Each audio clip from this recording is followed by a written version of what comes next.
Football Manager are usually absolutely unbelievable when it comes to talent spotting. However, for every Lionel Messi, there's a Tonton Zola Moukoko. Welcome to Halftime Football, where today we'll be looking at every Football Manager or Championship Manager title between 2000 and 2015 and seeing where the most unfulfilled talent from every game is nowadays. Championship Manager 99-2000, Tonton Zola Moukoko, football club owner. Tonton Zola Moukoko is widely regarded as the greatest Championship Manager player of all time, and he's definitely got the greatest name of all time. Moukoko was a 16-year-old playing for Derby when he emerged on the computer game. However, things didn't go so swimmingly for him despite experts tipping him for the very top. At 18, Moukoko's brother, who actually brought him to England to play football, passed away, and that more or less killed any motivation Moukoko had for the sport. He took a 2-year hiatus, and following that, he spent his career playing in the lower leagues of Sweden and Finland before retiring in 2013. Since retirement, he stayed in Sweden and even set up his own club, Congo United FC, who I believe currently play in the Swedish 7th tier, but Moukoko himself says he wants that team competing at the very top one day. He's also a registered agent who tries to help players who went down his very path as he assists young Swedish players for moves to England. Championship Manager 2000-2001. Nobody. No one in this series of the game really shone through, so for the next one I'll mention 2 players. Championship Manager 01-02, Maxim Tsigalko, dead. Maxim Tsigalko, or Tsigalka as it says on his Wikipedia page, was probably the greatest striker in Football Manager history, with the Belarusian ripping apart even the very best of defences right from the get-go. Unfortunately, in real life this wasn't the case at all. While Tsigalko showed some attributes of a lethal finisher, his career was absolutely finished by injuries.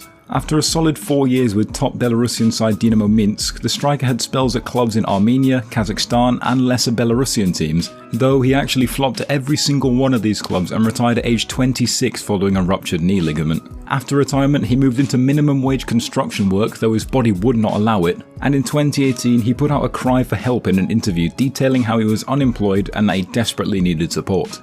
Unfortunately, it sounds like that never came before his untimely death at the age of 37 in Christmas 2020. A sad end to what could have been a prosperous life for the Belarusian. Championship Manager 01-02, Cherno Samba, coach. This season of the game had too many unfulfilled talents, and one who I simply couldn't leave out was Cherno Samba. The Millwall striker also shot to fame on the 01-02 Championship Manager title, but once more he totally failed to reach the heights set for him on the game. A move to Liverpool collapsed due to transfer fees in 2004, and that's when it all went downhill for Samba. He would move to Cadiz after a 6-month break from football, but it was during that spell where his mental health actually took so much of a toll on him to the point where he tried to take his own life. Fortunately, Samba is still here with us today, however his football career never recovered, with the striker only making 52 official appearances in 12 years. He's since founded a Gambian football club, Samga FC, and he claims to have ambitions of coaching the Gambian national team in the future. Championship Manager 02-03, Serge Makofo, Merstham FC. On the 02-03 update of the game, there was a young man at MK Dons by the name of Serge Makofo. He would play a different position every time you started the game, but no matter where he played, he flourished. However, he didn't quite flourish at any of the 19 British clubs he played at throughout his career.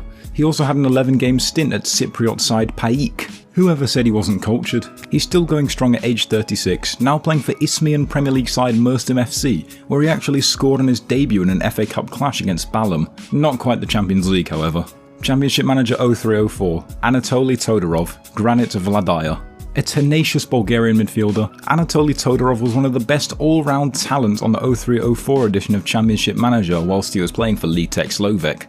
However, straight after that season, the Bulgarian Cup champions at the time decided to release Todorov, and thus ensued a career of club hopping in the Balkan nation. He's played for a total of 16 Bulgarian sides through a not-so-glittering career, and he's currently plying his trade out at Granit Vladaya in the Bulgarian 3rd Division. Football Manager 2005, Freddy Adu, unattached. Our next entry, Freddy Adu, wasn't just a Football Manager hero, but a real-life hero as well. Adu was picked up by DC United at just 14 years of age, and word quickly spread about his talent to the point where he was being compared to Pele, and Football Manager scouts took notes and made him one of the greatest prospects on the game. In real life, to be fair, Adu did end up playing wonderfully for DC United, even being selected in the MLS All-Star team twice, but as soon as he left, it all came crashing down. Adu left America to join Benfica, and despite a bright start, he never nailed down a first-team spot, and he left on loan to several European clubs where he also never consistently played with the senior side. From there, he went on a world tour which started back in his native America, and he ended up playing on 3 different continents. Most recently, he had his contract terminated at third-tier Swedish side FK Österlen due to a lack of fitness. He's not officially retired, but he's currently unattached and has been for over a year, leaving many to wonder what could have been for the Pele of American soccer. Football Manager 2006, Kerlon, club owner. Kerlon was mostly known outside of Football Manager for his infamous seal dribble, where he'd run along balancing the ball on his head before being absolutely clattered by an opposing defender. Anyway, in the 2006 edition of the game, Kerlon will become a world beater with unbelievable technical attributes, though he was never quite able to dribble like Messi in real life. Kerlon was another infamous case of a player whose career was totally destroyed by injuries, as a ruptured cruciate ligament made his abilities fall off a cliff just 1 year after he rejected an £18 million move to Man United. He did end up moving to Inter, but just 1 year later, Jose Mourinho arrived and sentenced him to eternal loan spells. The Brazilian ended up playing for 10 clubs spanning 4 continents after joining Inter, and he retired in 2017 after leaving Spartak Trnava following just 4 appearances with the Slovak club. He now owns a football club in the USA called Ole Soccer International, where he lets young Brazilians try to make names for themselves during their college studies in the world-renowned division, the Connecticut Soccer League. Fair play, he seems like a good bloke, and it's a shame it never worked out for him. Football Manager 2007, Nicolas Millan, Independiente de Cauquenes. Chilean forward Nicolas Millan made headlines in his native country after he made his debut for Colo-Colo at the age of just 14, and the FM developers quickly slapped a huge potential rating on his head, making him one of the greatest players in the whole game. Unfortunately for Milan, he only made 1 more appearance for Colo-Colo in the 6 years that followed his youthful swan song, and he's pretty much roamed around South America ever since. He's now playing in the 3rd tier of Chilean football at the age of 30 for Independiente de Cauquenes. Football Manager 2008, Anthony Vanden, unattached. Believe it or not, Anthony Vanden is actually known for more than just being that guy who Chris Kamara didn't realise was sent off. The Belgian right-back was bursting onto the scene in 2007 after just joining Fiorentina, and he was actually so good in FM08 he could be the centrepiece of your team despite being a fullback. Nonetheless, he actually flopped at Fiorentina, only playing 2 games, and he's since played in England, France, and back at his boyhood club Anderlecht twice, with a spell in the DR Congo in between. He actually took a 3-year break from football before his most recent move to Anderlecht in 2020, where he reunited with ex-teammate Vincent Kompany. He didn't play a single game and he got released, and he's back to being without a club at age 34. FM09, Henri Saivet, Lamia FC.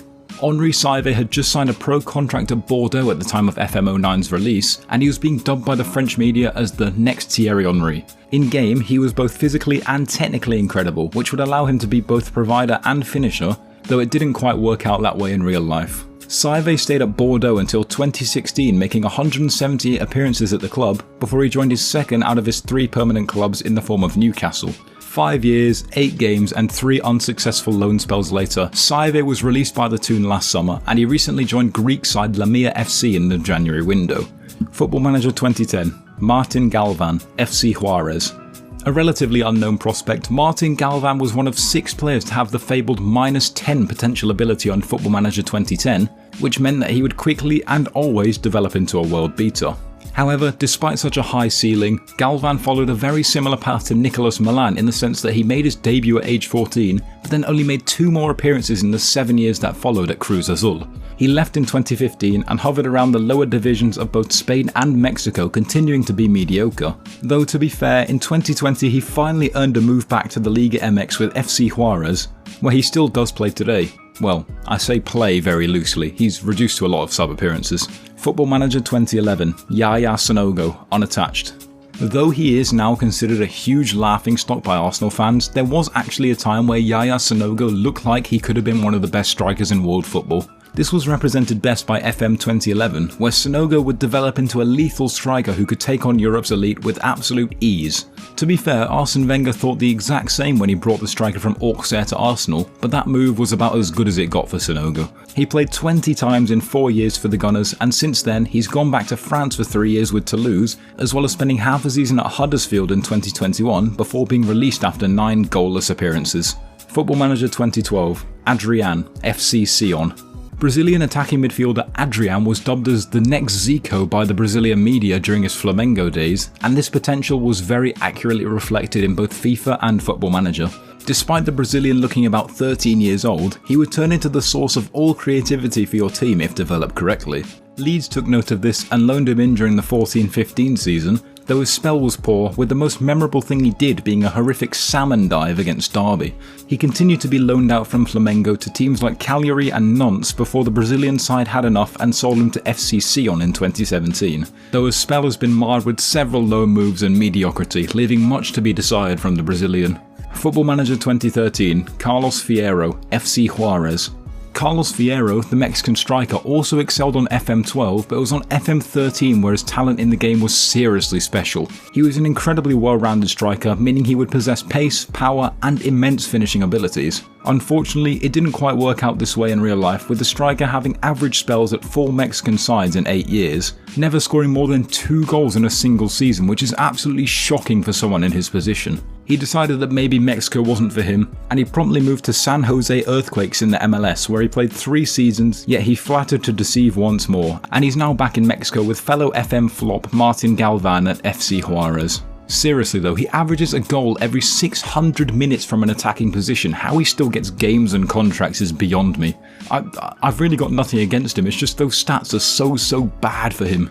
Football Manager 2014, Eder, Alvarez, Balanta, Club Bruges. In FM14 there were 3 players with a mythical -10 potential ability: Paul Pogba, Marquinhos, and River Plate centre-back Eder Alvarez Balanta. As I mentioned with Galvan, this -10 potential rating meant that Balanta would always become one of the best players in the world in every save he played. On the real pitch, Balanta was impressing with River during the 13-14 season, but due to injuries he ended up losing his starting spot to Ramiro Funes Mori, and from there it was all downhill. By 2015 his form had fallen off a cliff, and he was sold to Basel in 2016 as a shadow of the player he once was, where he spent 3 years and won a few trophies before moving to his current club, Club Bruges in Belgium. He's been relatively successful in the Belgian league, winning it twice, but it must be said that he's nowhere near the level of his -10 comrades Paul Pogba and Marquinhos. Football Manager 2015, Donis Advijaj, TSV Hartberg. Last, and probably one of the least, we have German striker Donis Advijaj, who would always become a lethal goalscorer in FM15. He was playing for former Bundesliga club Schalke at the time, and he would frequently make the Champions League squads at the club in the early years, though he never debuted until the 2016-17 season after a 2-year loan in Austria. In that season he scored twice in 9 games for Schalke, which is relatively impressive for a young striker, but after that something must have changed because he never played for the club again. He's since played for 7 clubs in the Netherlands, Scotland, Cyprus and now Austria, where he's now playing at Austrian Bundesliga side TSV Hartberg, where this season he's actually got more bookings than he has goals. What a sad ending. Anyway, that is all I have for you today. Thank you very much for watching. If you did enjoy, please leave a like and subscribe. I'm sorry, my voice is all over the place this video. I'm slurring. I swear I've developed a speech impediment.